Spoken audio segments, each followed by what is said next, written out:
నమస్తే, హలో, ఆదాబ్.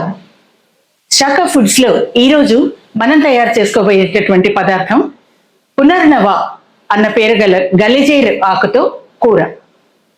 పచ్చి బఠానీలు యూజ్ చేసి ఈ కూర చేసుకుంటాము. దీనికి కావలసిన పదార్థాలు ఏంటో చూసేద్దామా. గలిజేరు ఆకుని శుభ్రంగా కడిగి 2-3 సార్లు ఉప్పు కొద్దిగా పంచదార వేసినటువంటి నీళ్లలో కడిగామంటే వండినప్పుడు ఆకుకూర తన రంగు కోల్పోకుండా ఉంటుంది. ఇది ఒక చిన్న టిప్ మీకు. అలా కడిగేసి శుభ్రంగా సన్నగా తరిగి పెట్టుకున్న పునర్నవ లేదా గలిజేరాకు. దీన్ని ఇంగ్లీష్ లో హాగ్ వీడ్ అని కూడా అంటారు. దీన్ని మామూలుగా వీడ్ అంటే మనకు పనికిరానటువంటి మొక్కగా మనం తీసి పడేస్తుంటాము. దీంతో ఈరోజు ఎంతో ఆరోగ్యకరమైనటువంటి కూర మనం తయారు చేసుకుందాము. చాలా రుచిగా కూడా ఉంటుంది. ఆ తర్వాత దీనికి కావలసిన వస్తువులు, కొందరు పెసరపప్పు వేస్తారు. ఈ రోజు నేను పచ్చి బఠానీలు, ఈ పచ్చి బఠానీలు కూడా ఒక్కసారి సీజన్ లో మనము తెచ్చుకుని ఎక్కువగా వేడి నీళ్లలో కొద్దిగా ఉప్పు పంచదార వేసి ఒక్క పొంగు రానిచ్చి బాగా ఆరబెట్టేసేసి డీప్ ఫ్రీజ్ లో పెట్టుకున్నామంటే ఏడాది పాటు ఏ కాలంలోనైనా పచ్చి బఠానీలు నిరభ్యంతరంగా వాడుకోవచ్చు. అటువంటి పచ్చి బఠానీలు 1 కప్పు. ఆ తర్వాత పచ్చి కొబ్బరి తురుము. ఆ తర్వాత మనకు కావలసినటువంటి వస్తువులు, పోపు సామాను.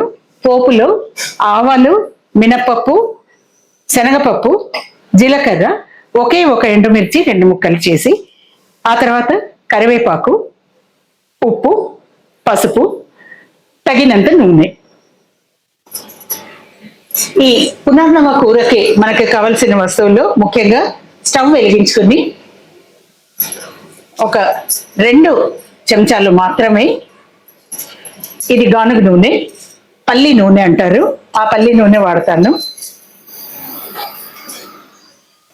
నూనె వేడి కాగానే మనం తయారు చేసి పెట్టుకున్నటువంటి రెడీగా పెట్టుకున్న పోపు దినుసులన్నీ కూడా ఇందులో వేసేస్తాము.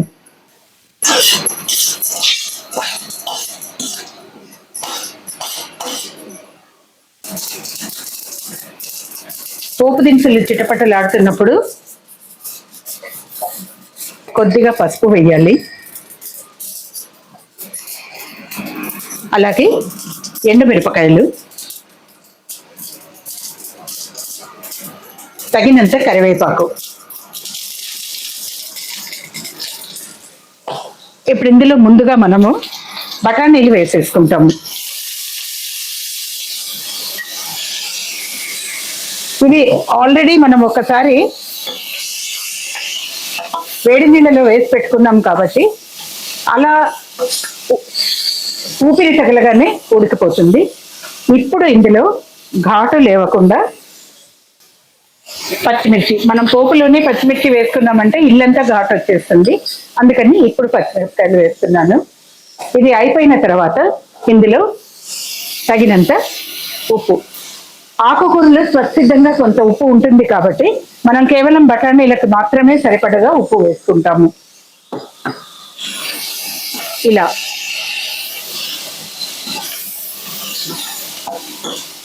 ఇది చాలా క్విక్గా 2-3 నిమిషాల్లోనే అయిపోతుంది.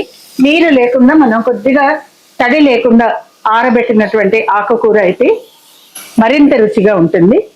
ఇప్పుడు మనం ఇలాగా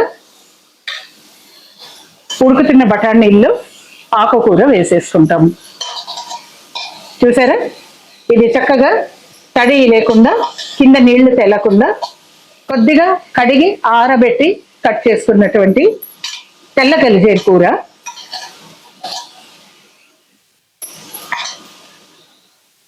ఇది ఇలాగా కలిపేసుకున్నాము.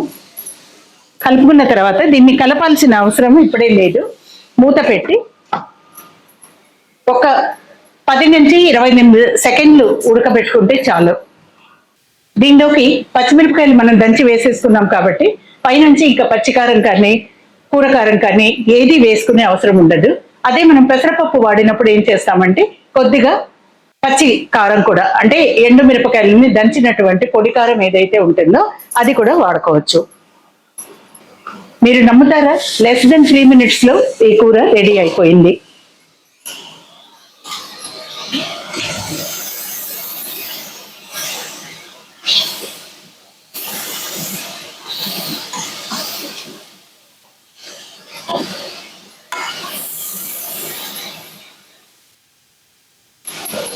ఇప్పుడు దీనిలో పైన నుంచి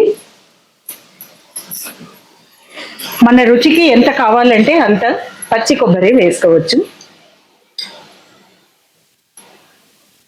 కొంచెం ఎక్కువగానే వేసి ఆ కొబ్బరిలోని పాల మాధుర్యం కూడాను ఇందులో కలుస్తుంది.